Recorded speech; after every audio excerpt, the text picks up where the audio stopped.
nafahamu kwa dhati kabisa kwamba ipo minong'ono ya hapa na pale kuelekea sherehe hizi za Sabasaba, lakini hata kwenye maonesho yetu ya Sabasaba.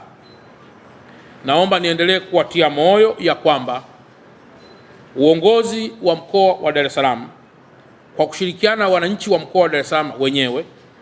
kwa kushirikiana na vyombo vya dola, mabalozi wa amani katika taifa letu, tumeendelea kujizatiti sana ili kuhakikisha maisha ya Watanzania, rasilimali za Watanzania, miundombinu ya Watanzania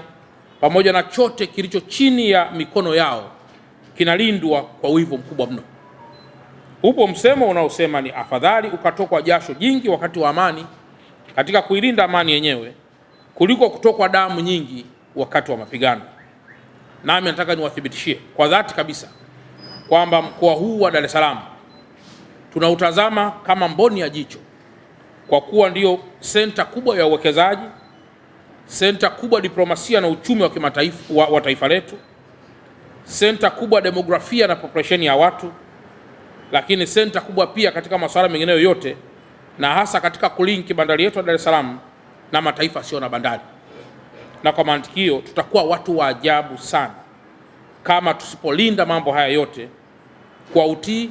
kwa nguvu, kwa moyo na kwa wivu mkubwa mno.